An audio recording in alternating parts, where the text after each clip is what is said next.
Hi. Can I get some, sorry to be traditional about things, but some injury latest? Gabriel obviously came off, didn't he? You said at the time you didn't think it was too bad. Can you now confirm that? Yes, well, we'll have to wait and see after training. We done almost nothing today, so see how everybody is, but we weren't too concerned about him. And that hasn't changed, your not being concerned hasn't changed much in the meantime? Yeah. With Nkapia, what's the latest on him? He will be available after international break, so we've been trying to everything as fast as possible, but this came too fast, and now we have the break, international break, and hopefully after that he will have a couple of sessions with the team and ready to go. And with Kai, Nwaneri, Gabi the same? They're still out, yeah. Can I just talk to you a little bit about the announcement of the England? MLS is in, Thomas Tuchel says this, is in the squad, despite not playing the Premier League with this, perhaps he would like to. Because he described it as a perfect citizen around the place, and he wants that kind of person around the place. Won't always be enough, this time it's enough. And he also feels the same way about Bukayo as well, because he's back in the squad, despite being back from injury, not having a full 90 minutes, but many others in a similar situation haven't been called back into the squad. Does that make you proud that you've got these kind of characters that international leaders want to have them as part of their squad? Very much, and coming from someone like Thomas, which I know very well, for him to describe Myles in that way, I think credit to the boy, the families, and everybody that is being part of his education, because that's very, very important as well. And Myles, as you said, he hasn't played probably all the minutes that he wanted, but he's professional in the way he's engaged with the team, whether it's here with the national team. At least give you always the possibility to count on him. And the other day we have to play him in the Champions League, and I think he had a really good game. And with Saka, he's brought him back into the England squad. Yeah. Others in a similar recovery situation haven't been called back in. Have you had a conversation with the England camp about managing his minutes?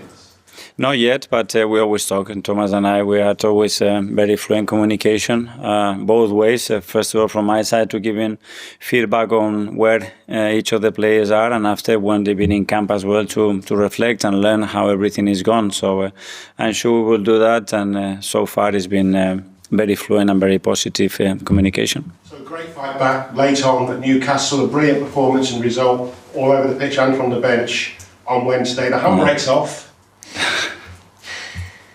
Can you carry on like that against? That's what we want, to continue to play and flow and dominate games in the manner that we are doing, and this is going to be a key fixture. Obviously, we learned in the last 2 seasons as well, because we had 2 defeats against them here, and it's someone that we need to put right, and tomorrow is another opportunity to do that. With those 2 home defeats, obviously different story away from home, one by hatfuls away from home, but at home those 2 defeats back to back. I think you've only lost 4 of your last 42 home Premier League games, and half of them have been against West Ham. Has that become a bogey team? Well, and that's actually the difficulty of that, and the game that we're going to have to play tomorrow as well, and with a new manager, and we know Nuno really well and the way he sets his team, so we expect a really tough match that's going to demand again 3 days later to come back and have the same performance to win the game. And to win, go top of the table, even if it's only for a couple of hours, potentially they're top of the table into the international break. How important would that be for building the rest of the season? Yeah, it's about generating momentum, and there are periods in the season that they are capital, and tomorrow's game is a really important one for us, and that's why from the beginning we need to generate that, the stadium as well, and go for it, because after we have 2 weeks break with the international week. And your 300th game was Arsenal? That's a lot. A lot. Yeah. 58% win rate. You're the GOAT of Arsenal managers. How proud are you?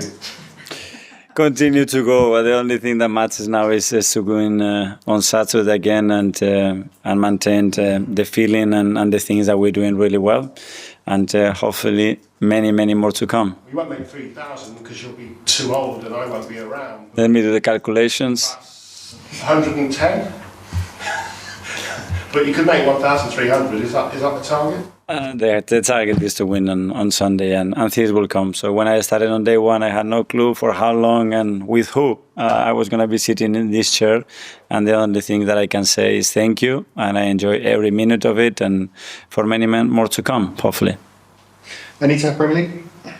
Hi, Mikel. Hi. Continuing with the theme of you now taking charge of 300 games come tomorrow, what would make the next 300 a success for you if you're here to see them? Again, winning. So you said about the winning rate, yeah, the highest. And even with that winning rate, we haven't won major trophies. So that says you the level, that what you have to do, what has been done before, at this level is not enough. It has to be even much more, and it is much more difficult. That's what we'll try to focus on doing. Looking back at the game against Newcastle, Gabriel getting that late winner, he's now scored 18 goals, the most of any defender in the league since his debut back in 2020. Just how proud are you of him, and also the fact that you can rely on not so traditional members of the team to chip in with key goals? Well, that's a fundamental part of a central defender, dominating both boxes, and he does that probably like nobody else, and that's the joy of having him in the team. It's your 300th game in charge tomorrow. It's Bukayo Saka, if he plays, 200th Premier League appearance. Give us your thoughts on his progression since you've been here and how key he is for this team.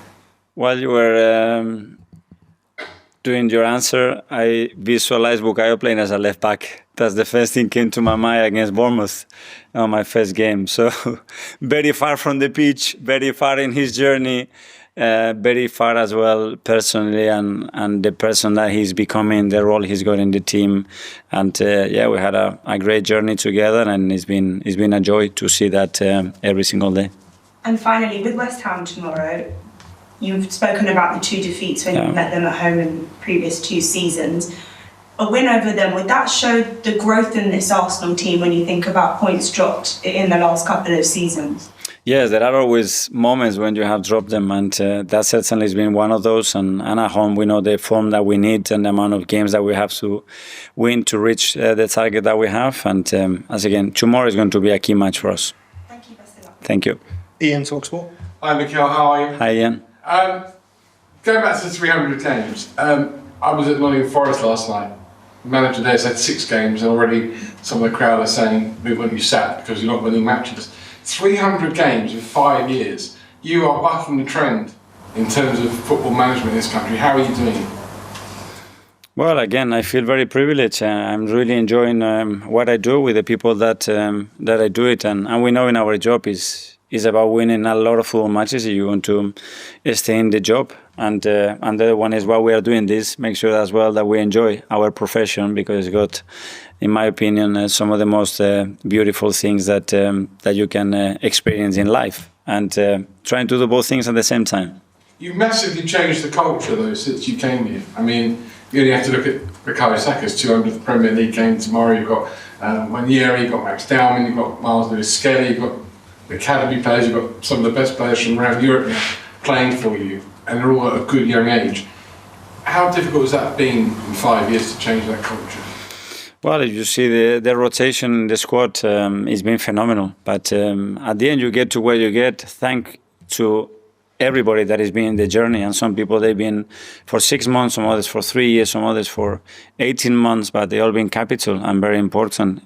Sometimes to help the team, sometimes as well to learn you the direction that you have to take in, and what is the moment as well to change and reevaluate the things that you are doing. And very grateful for everybody that has been part of this journey, because they've all been very important. You said you want to win trophies for the next 300 games to be a success.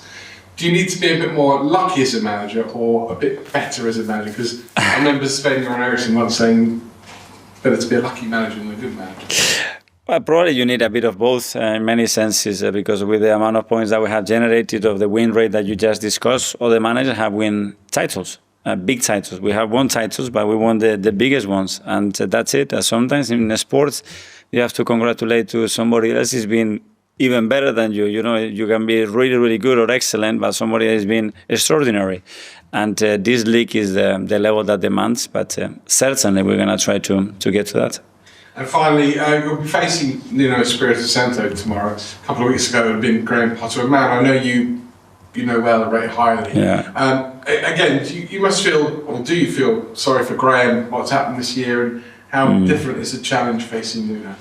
Yeah, a little word for Graham because I think he's an exceptional manager, and he's done that in various contexts in his career for a long time. And then as a man, and just talking to a lot of players and people that have had the joy to work with him, the way they describe him and the time that they have together. So yeah, sad to see him go, especially with some of the things that happened. In social media and a lot of things that I think, in my opinion, to have the best league in the world, we have to improve. Because if we have to have the best league in the world, we have to make sure that the people that are so important in our league, they're taking care in the right way. And I think all as a whole, I think we can do better on that, and hopefully we can learn from that. And then with Nuno, yeah, another top manager that he was. We played a few weeks ago here against him with a different team, and a top coach as well with a lot of experience and a really difficult game ahead. Good luck. Thank you. Simon Standard. Mikel, you made a big push on contracts over the past 6 months. Time players down. Jurrien Timber is the latest to be reported in talks. Is that a perfect example of what you speak about, where players deserve to be rewarded for their performances on the pitch because his form, particularly in the start of the season, has been so good? Yes, 100%, and especially the players that they want to be with us, and we want to attach our futures with them. And Jurrien is a really good example of someone that. Especially under very difficult circumstances, with a very early injury in his career, with a really difficult injury, the way he's come back and what he's doing for the team, it's phenomenal. And I think it's a really good example of another one that hopefully is going to have a long career with us. And just on Victor and Martin, they haven't been able to play together very much, but we saw on Wednesday that connection, which sometimes players have. You think of Bukayo and Martin, you think years ago, sort of Pires and Nwaneri. Have they got an understanding that you've seen in these first few months that they sort of know what each other wants and how to play together? Well, as you say, we haven't seen enough for different circumstances, especially because Martin hasn't been much available this season for different reasons. But yeah, there is something, and as well they have that personal chemistry, and hopefully with more time on the pitch and more understanding, that will flourish as well. Okay, James, Athletic. Hi, Mikel. Hi. Just on Martin, he obviously had a great game against Olympiacos, and I was struck afterwards in the press conference. You spoke about how you give him the freedom to do that creative job. I just wondered that as a manager, when you have a sort of clear tactical model and identity, how do you find the space for the individual freedom within that? Well, I think the other way around. I think is you have to create the system and the structure around the qualities of the players, and with our attacking players especially, we try to do that. Even with our defenders, we know certain qualities that we have in that defensive line, and we will pick certain ways to press or certain ways to defend or force people in relation to where they want to end. And with Martin, it's very clear that we want the ball in certain areas with him, because when he's able to do that, he's a real threat. And we saw again on the second goal, Bukayo scores from the left channel rather than the right. Is that kind of part of a tactical design, or is that a case of you empowering players to make those calls in the moment on the pitch? Well, the one with Bukayo, we decided in the last few minutes to change sides for two different reasons, and because him on a natural foot in that side, especially against teams that they are constantly pushing their fullbacks and the space is wide, is a real threat. Tom, from Fulham. Hi, Mikel. Just following on from what Simon said about Jurrien, very quick question. For you, is he the most underrated player in the Premier League at the moment? I don't know, because I rate him a lot, so I don't know how people rate him. Hopefully a lot, because when you talk about a total player, he has almost every quality that you want from a defender. I've been racking my brains a bit about how to word this question. There seems to be a lot of talk at the moment about how many minutes Ethan and Myles get in particular. Mm-hmm. And over the last 5 years, the squad has developed and got stronger. Have we got to a point now where the minutes that they're getting are probably what's expected for a player at that age in a team as competitive as Arsenal? I don't know, but I don't work with expectations. I work with what the boys can provide in the context that the team is playing in that moment, and Ethan has played 2 games in the Premier League very early because of an injury of Martin as well. He played in other competitions, and he will play more. And with Myles, it's the same. But sometimes it's form, sometimes it's the fact that we want to do certain things in relation to the opposition, and that's it. What I want is that they are in the state that they are when they have to be used, and when they are playing, whether it is to start games or for a few minutes, they are fully ready, and both of them, they've been really good at that. Okay, finally, that's live from Benchview. I had a good idea, right? Seeing that Saka, Rice, and Eze on the bench on Wednesday, do you think moving forward we should be getting used to seeing them on the bench or your big stars on the bench? Do you think we should get used to that? Well, I mean, with the schedule that we have to play Sunday, Wednesday, Saturday. So the last time we played 3 games in 7 days is a while ago. Some of the players haven't played ever 3 games in 7 days. So we need to manage that because they come from a period of a lot of load. We had 2 very, very high games. So if the schedule continues to that and they don't give us an extra day, we're going to have to do that, yeah. And seeing now you've got a very strong bench and a very strong starting 11, could this be the year where it clicks now? Well, I think it's been clicking for a while. It clicks means to win it, then hopefully it is the year, yeah. Okay, guys, that's